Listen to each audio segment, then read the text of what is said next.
What up guys? Welcome to the new episode of Blue Vaff channel. So today, we will tackle about the Western Asian mainstream theater. So let's watch this.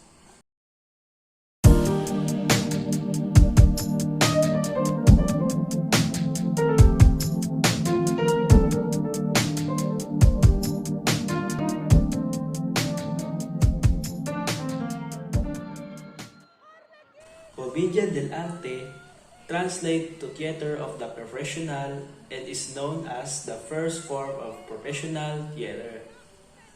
Commedia dell'arte is a considered media alla marchera, commedia improviso, and commedia dell'arte all improviso.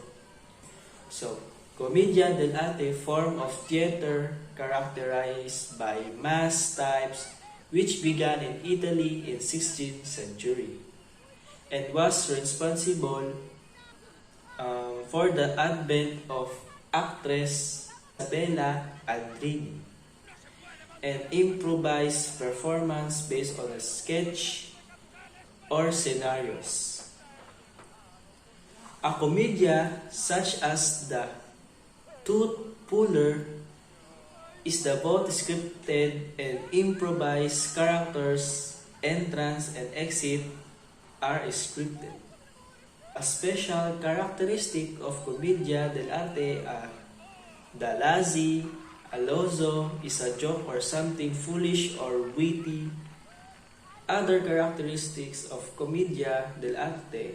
The Commedia dell'arte was a form of popular theater that emphasized ensemble acting.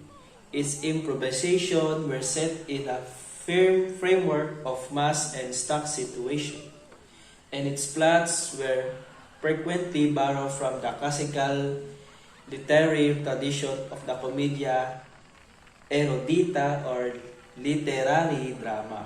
So, Commedia dell'arte was created for everyone, and soon as it began to become private, it took away from its intent purpose. The street was a place of the people. There was a strong bond between the people and the street, and this performance of Commedia dell'arte emphasized that connection. So for me, this kind of theater is make you enjoy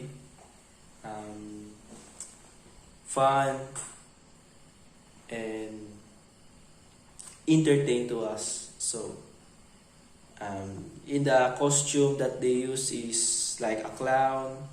The music and dance that they use is jolly. So it never can be boring if you watch this kind of theater. So today episode we will tackle again the wayang kulit shadow puppet theater in Indonesia. So, the term of puppetry, wayang, comes from the Indonesian word for a shadow bayang, wayang kulit shadow. Using figures made from water buffalo hide is considered to be the oldest freestanding puppet form. The earliest reference to it date from the 800s, a court of poet during the reign of King Ailanga in 1030 to 1049. There are people who are sad and aroused watching the puppets. True, they know that they merely curves piece of leather manipulated and made to speak. These people are like men who thirsting for sensuous pleasure and live in the world of illusion. They do not realize the magic hallucination they see are not real. It has been debated whether or not puppetry is indigenous to Indonesia or was introduced from India or China. Indigenous origin are argued by scholars who point toward connection between the jester and Arista spirit that appear in every play have no clear Indian precedent. Samar, the participant jester, is sometimes said to be an ancestral spirit of the island of Java itself, and its characters sometimes used in healing or protective rites.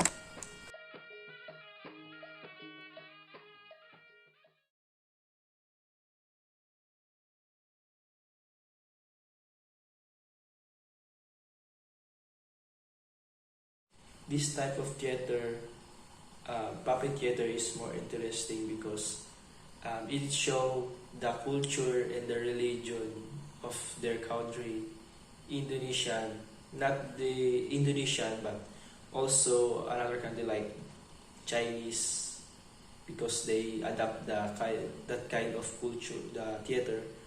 So it's more interesting of to us to watch this kind of puppet theater because it brings us to childhood, and it give knowledge to us about their culture, how they cope, their daily lives uh, in the Indonesia.